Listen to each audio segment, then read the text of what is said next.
Ce n'est pas un hasard si le football européen est l'un des plus populaires au monde. Il évolue sans cesse.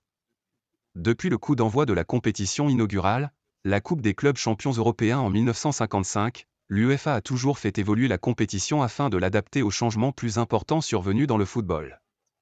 Le changement majeur dans les réformes annoncées par le comité exécutif de l'UEFA est la fin du système de phase de groupes initial. Actuellement, la saison débute avec 32 participants répartis en 8 groupes de 4.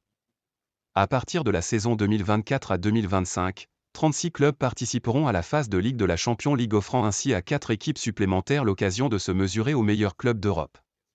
Ces 36 clubs participeront à une compétition de ligue unique dans laquelle les 36 clubs concurrents seront classés ensemble. Avec le nouveau format, les équipes joueront 8 matchs dans la nouvelle phase de ligue. Elles affronteront plus 2 fois 3 adversaires à domicile et à l'extérieur, mais 8 équipes différentes, disputant la moitié de ces matchs à domicile et l'autre à l'extérieur. Pour déterminer les 8 adversaires, les équipes seront d'abord classées en 4 chapeaux.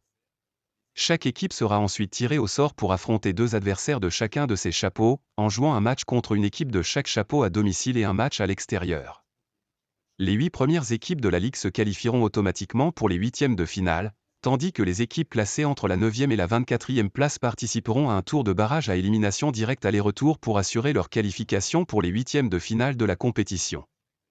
Les équipes qui termineront à la 25e place ou plus bas seront éliminées et n'auront pas accès à l'UEFA Europa League.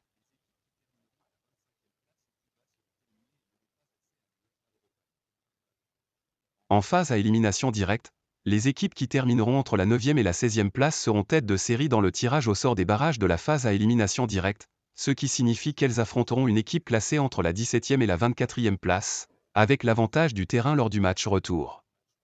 Les 8 clubs qui remporteront les barrages de la phase à élimination directe se qualifieront pour les huitièmes de finale, où ils affronteront chacun l'un des 8 premiers du classement. À partir des huitièmes de finale, la compétition suivra son format actuel avec des rencontres aller et retour à élimination directe menant à la finale organisée dans un lieu neutre choisi par l'UEFA.